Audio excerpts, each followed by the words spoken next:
Good morning, students. Good morning, ma'am. Good Good morning, morning, ma'am. ma'am. Morning, ma'am. Good morning, ma'am. Yes. You are able to see my screen?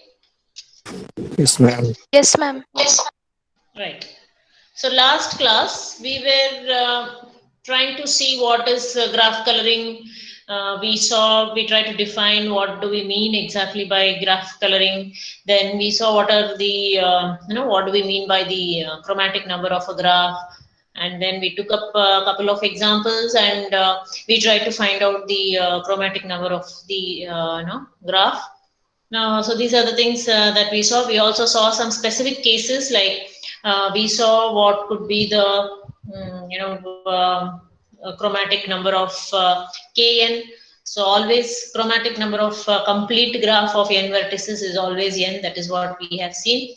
And then we also saw a chromatic number of the complete bipartite graph of the vertices m and n can be any value, but still the chromatic number will remain 2. Then we saw some special cases like what is the chromatic number of Cn, that is a cycle of n vertices. So when in this case we were not able to generalize one particular thing like in the above two cases. So we had taken some specific cases. We took n is equal to 6 and then we tried out, we took n is equal to 5 and then we tried out like what is going to be the chromatic number.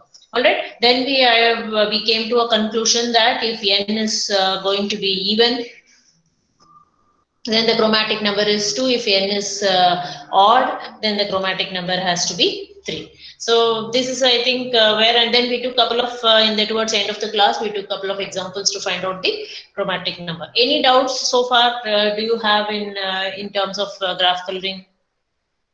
No, ma'am. Any doubts, anyone?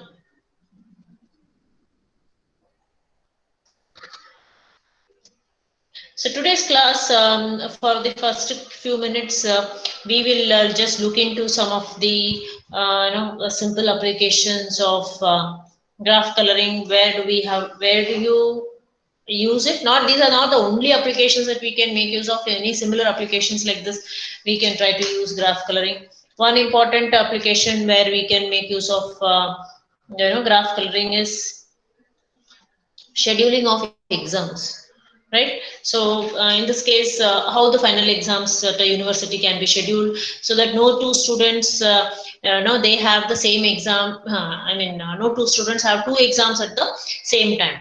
All right, so that is where you can make use of scheduling. You can make use of the concept of graph coloring. Let's take a simple example. Suppose there are 7 courses for which the exam has to be held. Okay, or the 7 courses or seven subjects which are for which the exams are to be scheduled. Then let us say that the pairs of courses which are having common students. Okay, which is, let's say, 1 2. I'll just take this example: 1 and 3, 1 and 4, 1 and 7. 1 2 1 3 1 4 1 7. These are all courses for which you have common students. Okay, then 2 3 2 4, 2 5, 2 7, 3 4, 3 6, 3 7, 4 5, 4 6, 5 6, 5 7, 6 7. These are all the pairs of what I'm trying to say is there are 7 courses for which the exam has to be scheduled. Okay.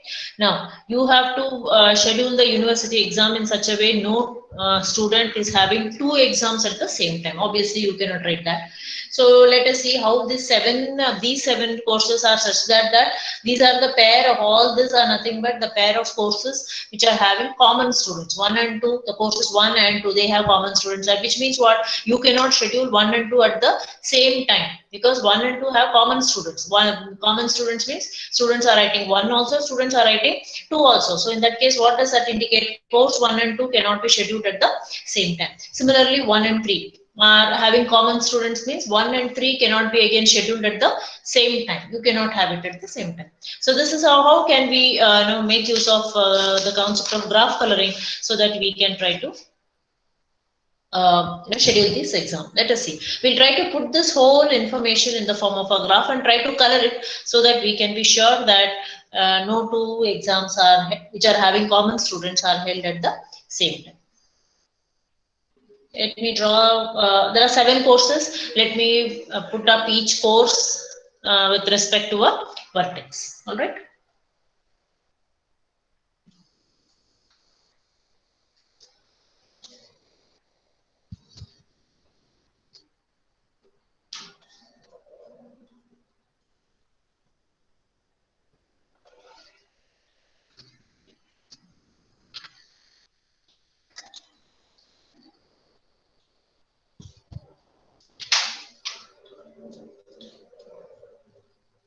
Now 1 and 2, they have common students. Let us take these are all pairs as edges. All right. So 1 and 3. All right. No problem. 1, 4 plus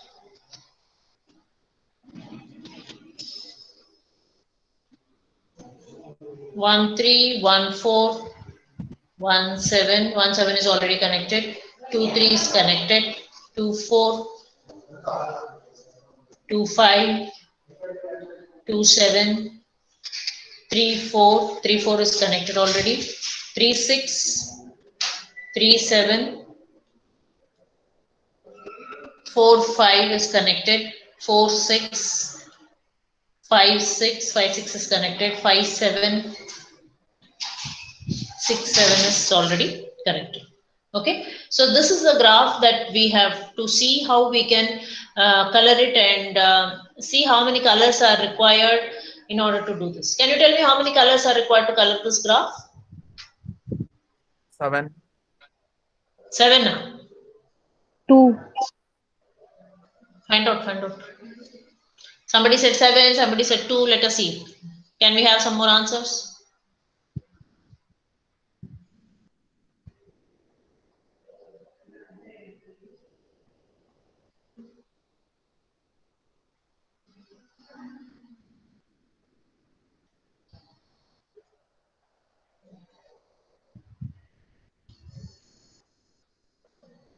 Any more answers? How many colors are required? Let me start this with red. Okay, so 3. 2 cannot be red, 7 cannot be red. Okay, then 3 cannot be red, 4 cannot be red, 5 can be red, 6 also can be red. Let me take, these are the only 2, 5 and 6 can be red. Okay, rest all it is connected already with 1, 2, 1, 3, 1, 4, 1, 7. These are all connected adjacent to 1, so you cannot make it red. I can either make 5 as red or 6 as red. All right. So somebody said 3, somebody said 7, somebody said 2. Let us see how many colors are required. Coming to 2, I will mark this 2 as blue. If I mark this 2 as blue, 2, 3, 3 cannot be blue, 4 cannot be blue, 5 cannot be blue, 7 cannot be blue. 2, 3, 4. So you cannot have anything else blue, I guess. Is it not? 1 is already red. So 2, 3 is connected, 2, 4 is connected, 2, 5 is connected, 2, 6, 6 we have already made it red, 2, 7 is connected, so none of them can be blue. So only 1 I can use it as blue. What about 3? 3 can't be blue, 3 can't be red, so I have to make use of one more color. Let's say I will take it as green. So if I take it as green, 7 cannot be green, 4 cannot be green, right? 6 of course cannot be green. So can we make, I have to bring in one more color for 4, I'll make it brown. So 4 is brown means 5 cannot be brown, 6 cannot be brown, 6 is red anyways, 3 is green, not brown. 7 can I make it brown? 4 and 7 are not connected, so I can make this 7 also as brown. So how many colors are required? Okay, what about 5? Ma'am, We they can can make it red. 3 I and can 5 be are not green. connected, We Mama. can't make it red. 5 and 6 are connected. We can't make it red. We cannot make green, it ma'am. blue. We cannot make It it brown. can be green, ma'am. It can be green. No. Yes. It can be green. So there are 4 colors that is required. So chromatic number of this particular graph is 4. Can we make it in 3? Is it possible?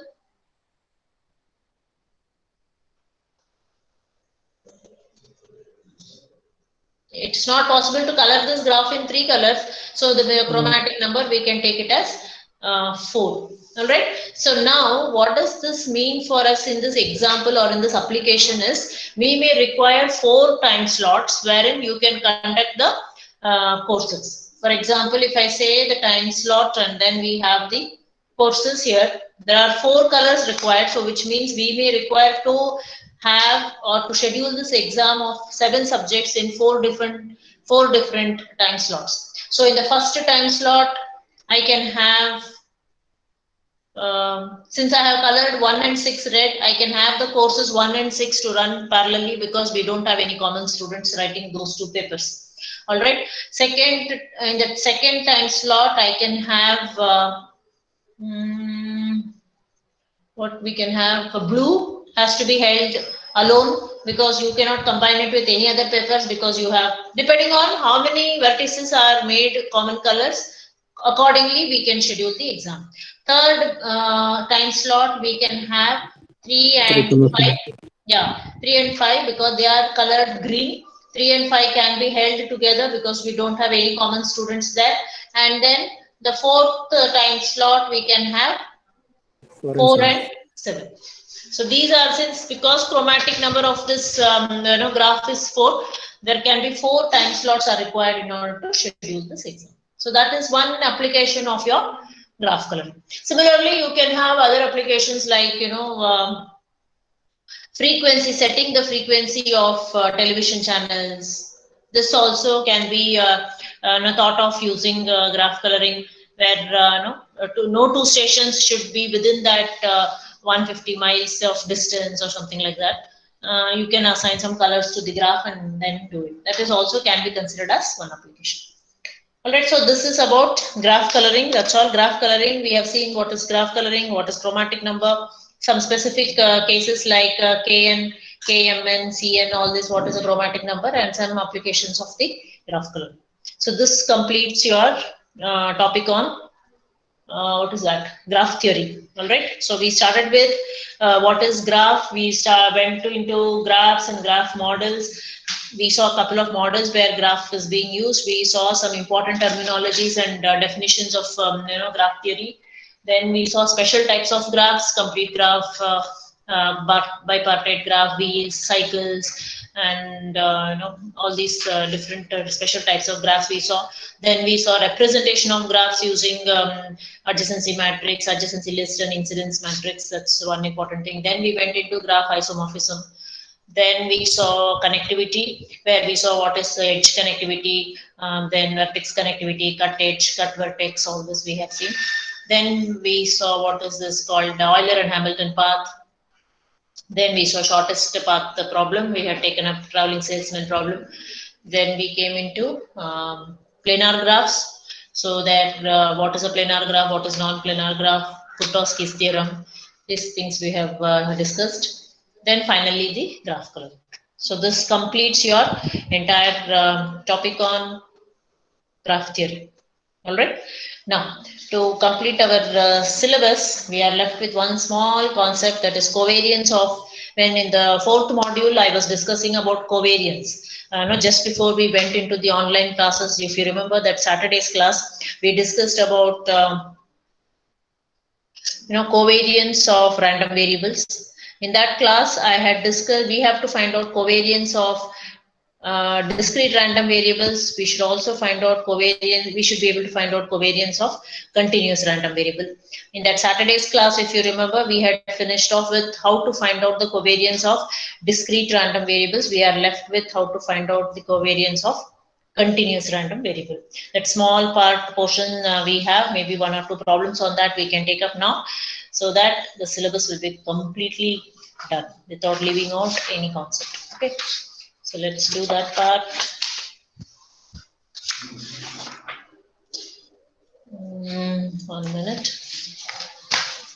take up some problems on that. Yeah, covariance. We have seen the formula of covariance. Obviously, covariance is between two different random variables. So, covariance of x comma y, we saw the formula as E of x comma y minus E of x into E of y. This is a formula, be it discrete random variable or continuous random variable. Covariance of xy formula remains the same. All right. So, let us try to do one problem, one or two. All right. The first problem, let me take up. Suppose, you can also write down. Suppose x and y are continuous random variables.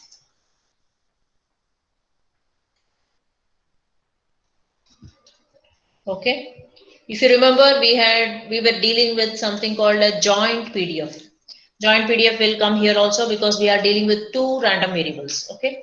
With joint PDF is given by f of xy is equal to 3x. Okay. Is equal to 3x, where 0 is less than or equal to y, less than or equal to x, and or equal to 1. Find the covariance of x comma y, or find the covariance of x and y. This is a problem. Suppose x and y are continuous random variable. The joint PDF is given by what? F of xy is equal to 3x. And they have also given us what is the range of y and what is the range of x. Okay. Now, in order to find out, we know what is the formula for covariance of x, E of xy minus E of x into E of y. So to do this, first we have to find out what is E of xy. Correct? Now, E of xy formula, whenever we talk of continuous random variable, it is always integration. Okay. E of xy. So xy into f of x comma y dy dx. This is our formula to find out E of xy. Okay. Dy dx, because we have two random variables y and x. You have to integrate with respect to y. You have to integrate with respect to x. Is it double integration? All right. Okay. Now,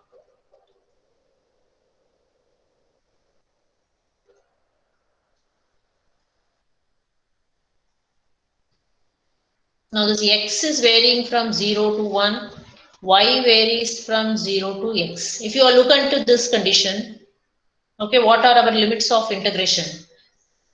You have your x is varying from 0 to 1. Okay, in between y varies from 0 to x. So that's why the first integral represents our x, second integral represents y. All right, y is varying from 0 to x. Then xy, f of x comma y dy is given by 3x. That is our f of xy dy dx. Are you able to follow me? Yes, ma'am. Yes, ma'am. Yeah, fine.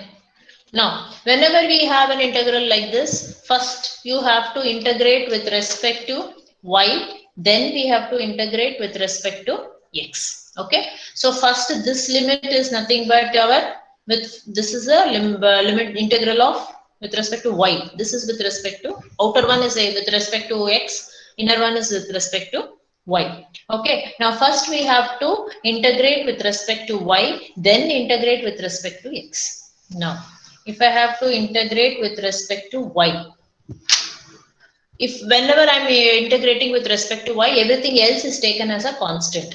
So we can write this as 3x square y dy dx. Of course, this is there. Okay. Now this here, when we have to integrate this whole thing with respect to y, 3x square is itself a constant. Okay. We take that as a constant and then integrate.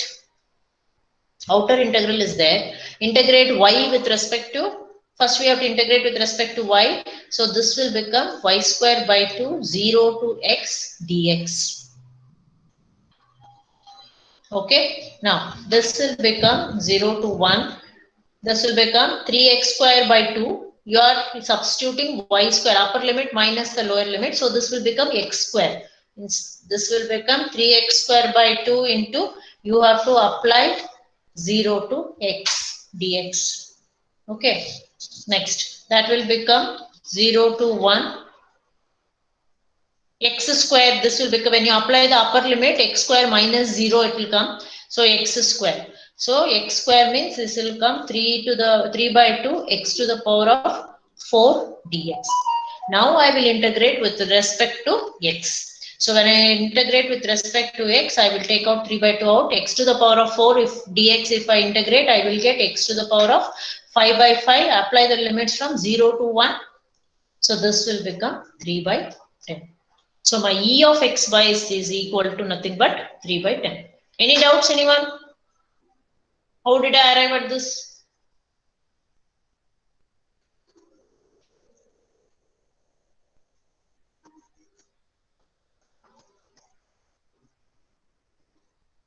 You are able to hear me? Yes, ma'am. Yes, ma'am. Yes, ma'am. Yeah, I have no response only. Then I thought whether I'm heard or audible only or not. Are you clear? So we have, see, I'm trying to explain this. E of xy is nothing but xy into f of xy dy dx, this part. All right. The first we should always integrate this with respect to y and then with respect to x. The first integral is always for x. The second integral is always for y. Okay. Now they have given us here, look here, this part, 0 less than or equal to y, less than or equal to x, less than or equal to 1, which means y is varying from 0 to x is varying from 0 to 1. So the first integral here represents x, so 0 to 1. Second integral represents y, 0 to x. So 3x square y into, when I substitute f of xy is given to be 3x. So I will take here this part, I will take it as 3x. Okay, we already have xy, so 3x square into y dy dx is what I will get here. Now, this whole thing I have to integrate with respect to y, then integrate it with respect to x. When I integrate with respect to y, everything other than y will all be taken as a constant. All right. So, this 3x square will be taken as a constant. You have to integrate y dy. Y dy is nothing but what? Y square by 2. What are the integration limits of y? 0 to x. So, I am writing here 0 to x. Now, when I apply this upper limit minus the lower limit, so I will get x, when here this part, I will get x square minus 0. So 3x square into x square, I will get x to the power of 4. This 3 by 2, I will retain it as is. Now, this much I have, this I have to integrate it with respect to x. So 3 by 2, x to the power of 4 dx, if I integrate, I will get x to the power of 5 by 5, 0 to 1. So I will get 3 by 10. Is it clear? Yes, ma'am. Yes, ma'am. Yes, ma'am. Yeah. So next we have to find out. I have to find out for covariance. I need E of xy. I need E of x. I need E of y. So next I will find out what is E of x. So this E of x is given by x into f of x comma y dy dx. Okay, this is our formula for E of x. Now, that is, the first integral is for x, 0 to 1. Second integral is for y, 0 to x. Then we have x. F of xy is given by what? 3x dy dx. Okay. Now, if I simplify this, 0 to 1, 0 to x, then I get 3x square dy dx. Now, I have to integrate this. I have to integrate this with respect to y and then with respect to x. So 0 to 1, 3x square dy. I have to integrate this with respect to y. So we don't have a y term there. So the entire this 3x square will be taken as constant. 3x square. What is the integral of dy? Integral of dy is nothing but y. This y will vary from 0 to x dx. Okay. Now 0 to 1. When I apply x here, upper limit minus the lower limit, x minus 0. So I will get 3x square. This will be x. This is what? 0 to 1, 3x cube dx. Okay. Now we are left with integration with respect to x. Now when I try to do this, I will get Am I right? Yeah. So I will.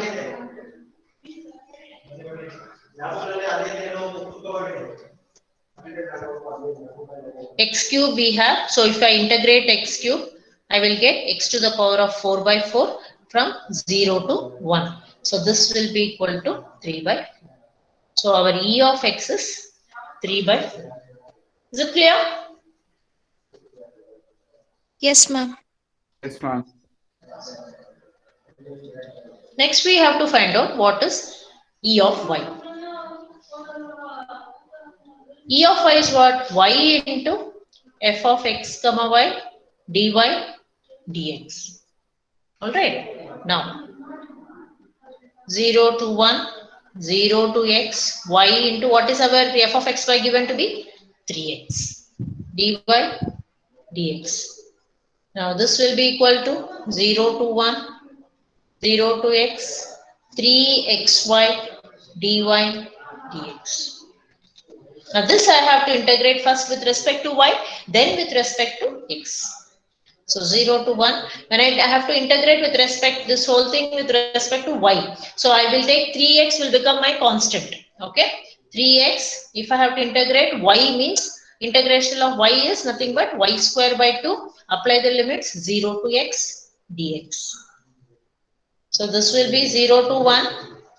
This y upper limit here, upper limit minus the lower limit. So I will get, this is 3x by 2 y square 0 to x dx.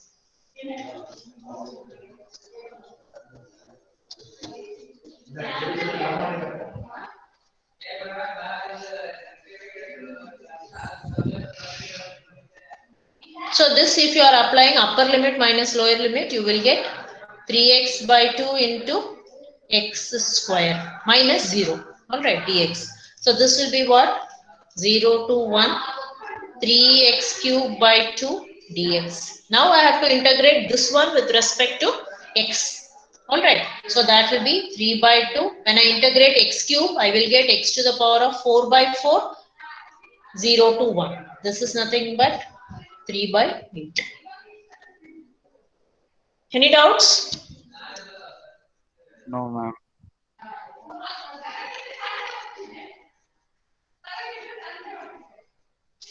Okay, now we have to find out what is covariance. We have found out what is E of x, y. Covariance of x, y is what? E of x, y minus E of x minus E of y. No, sorry. Minus, no, this is product. Product. E of x into E of y. Yeah, yeah. E of x, y, what did we get? We got 3 by 10. Minus E of x, we got 3 by 4. E of y, we got 3 by 8. So this will be 3 by 10 minus 9 by 30. Substitute, simplify this. I don't know. I got 3 by 160. This is our covariance. Okay.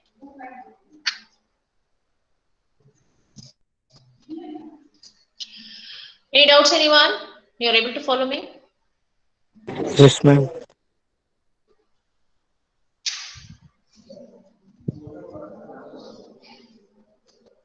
So that's how you are trying to solve Ma'am? for. Yeah, tell me, ma'am. Ma'am, I'm confused with taking that limits, ma'am. Yeah, what happened? Where is your confusion? Ma'am, actually, they have given that x varies from y to 1, right, ma'am? Y less than or equal to x less than or equal to 1. Then we should take x varies from y to 1, right, ma'am? No, no, no. 0 to 0 less than or equal to y less than or equal to x. X is less than or equal to 1. Yes, ma'am. Hmm. But x is varying from y to 1 only, right, ma'am? Not from 0. They did not mention like that. It's varying from y to 1 only, right, ma'am? No, I referred one book also. They had given like this only. So I thought maybe they just write on. I'm not sure if you generally you mean to say we have to take y to 1. Yes, ma'am. Let me check it up anyway. That's okay. But yeah, otherwise, is it clear to you, integration part? Yes, ma'am. Yes, ma'am. Yeah. I'll check that out. If there is any change, I'll come back to you on that. Okay, don't Yes, worry. ma'am. Yes, ma'am. Yeah. Any others in doubt in any integration, how to do it?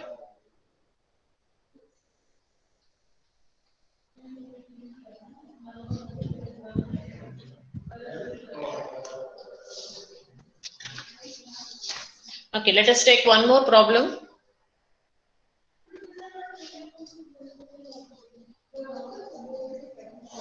Let's take one more problem.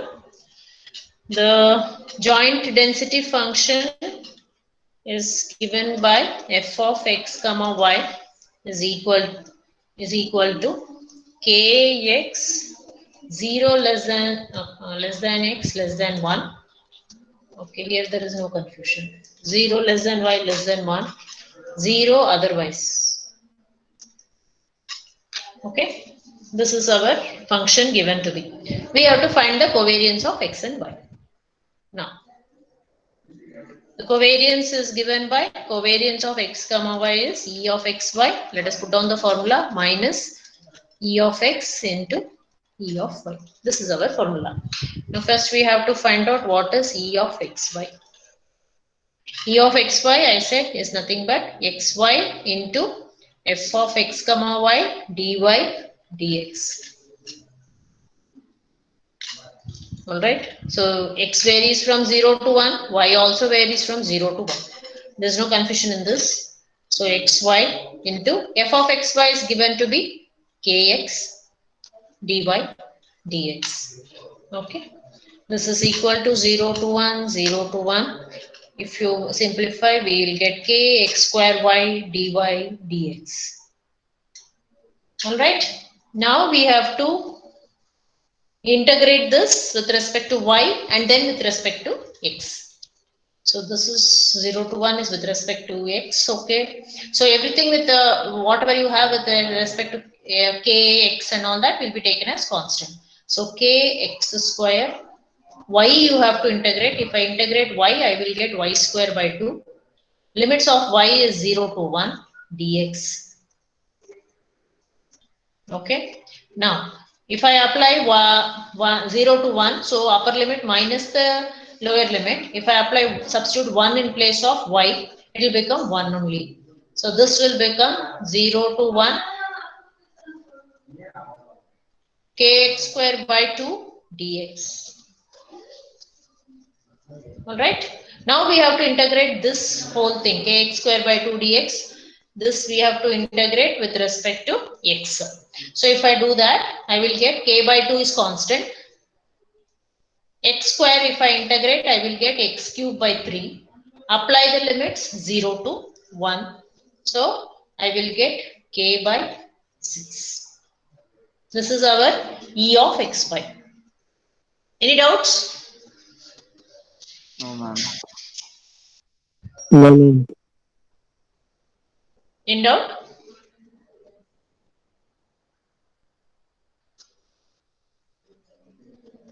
So e of xy is k by 6. Okay. Now,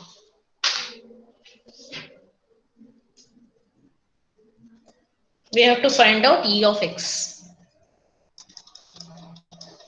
E of x is given by x into f of x comma y dy dx. Okay, 0 to 1. This also varies from 0 to 1. X into our f of xy is given to be, sorry, not kx dy dx. This is nothing but 0 to 1, 0 to 1, kx square dy dx. Right? Now I have to integrate this with respect to y, then with respect to x. If I integrate this with respect to y, kx square, the whole thing is a constant. Okay, kx square is a constant. Dy, integration of dy is nothing but y. Apply the limits 0 to 1 dx. So upper limit minus lower limit, y 1 minus 0 I'll get. So it is 1. So this will be 0 to 1 kx square dx. Now this I have to integrate with respect to x. K is a constant. X square if I integrate, I will get x cube by 3. Apply the limits 0 to 1. So 1 minus 1 I have to substitute in place of x. It is 1 only. So this will become k by 3. Is it clear? Yes, ma'am. Yes, ma'am. Yeah. Next we go for E of y. E of y is given by what? Y into f of x comma y dy dx. So this will be 0 to 1, 0 to 1, y into our f of xy is given by kx dy dx. So 0 to 1 kxy dy dx. Now I have to integrate this with respect to y first and then with respect to x. So 0 to 1 kx is taken as constant. Y, if I integrate y, I will get y square by 2, 0 to 1 dx. So upper limit minus the lower limit, if I substitute for y, I will get 1. So this will become 0 to 1 kx by 2 dx. Now integrate this with respect to x. I will get k by 2 is constant. X if I integrate, I will get x square by 2, 0 to 1. I apply 0 to 1, then I will get k by 4. Is that clear? Yes, ma'am. Next.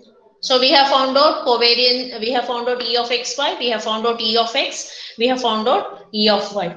So covariance of x comma y is nothing but E of xy minus E of x into E of y. E of xy, what did we get?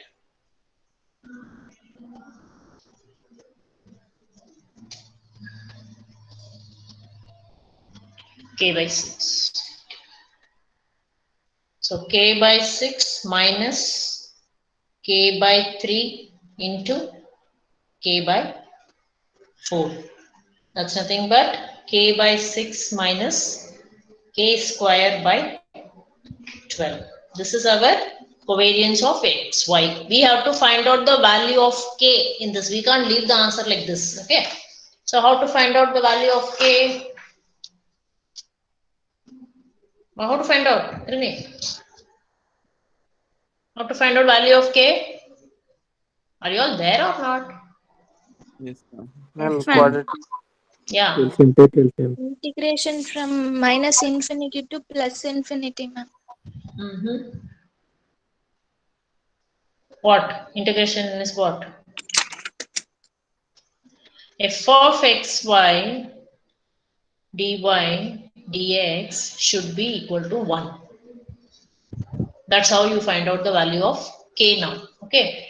When you integrate this and apply the limits, you have to equate it to 1, because in case of discrete random variables, any summation that you take should always be equal to 1. So here in case of continuous, the continuous integration integral when you take, it should be equal to 1.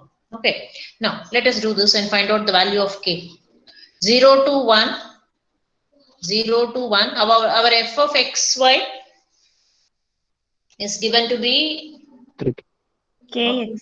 kx, yes. Kx dy dx, this is equal to 1. Same thing we have to follow. First we have to integrate it with respect to y and then integrate it with respect to x. Okay. 0 to 1.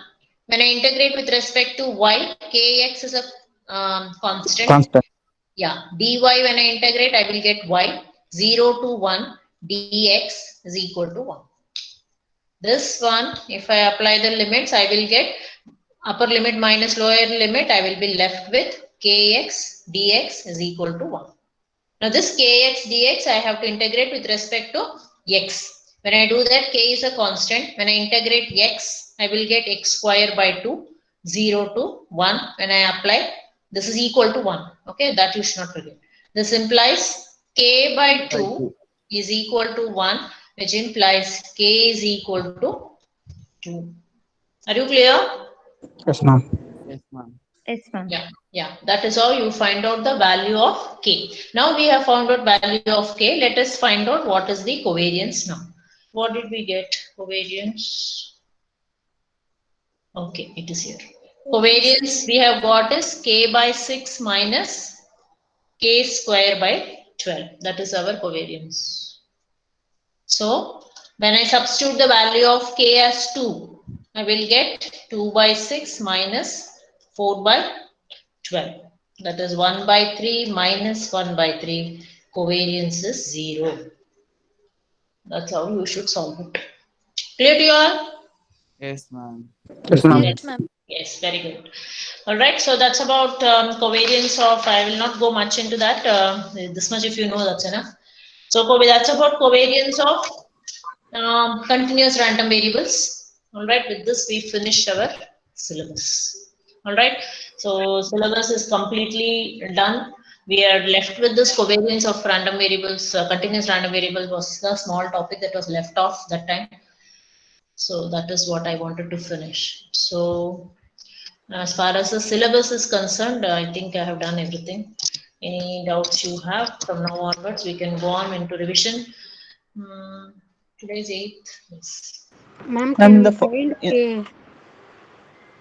Ma'am, Yeah, can we find K without using the limits also, ma'am? can be K. Without using limits also. That f with, of x, y dy dx. without using limits. I What do you get want to do K without equals to using 2 limits? only, ma'am. Sorry. I got K equals to 2 only, ma'am. Without using that formula.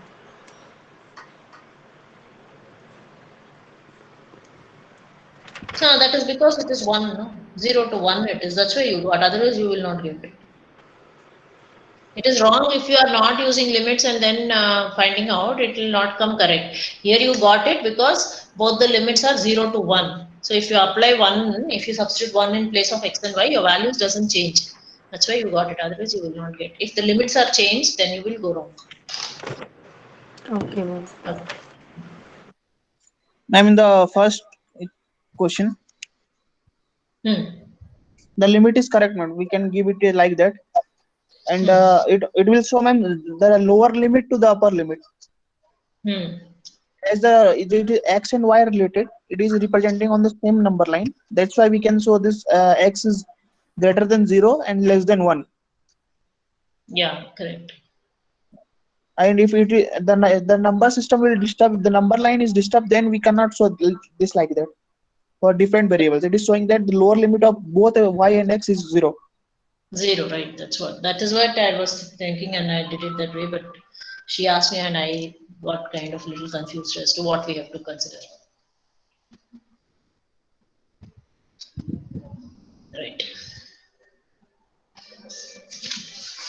So that finishes our syllabus. Now, from next class, I would like to know from you all, like, what is the topic that you want me to take for revision?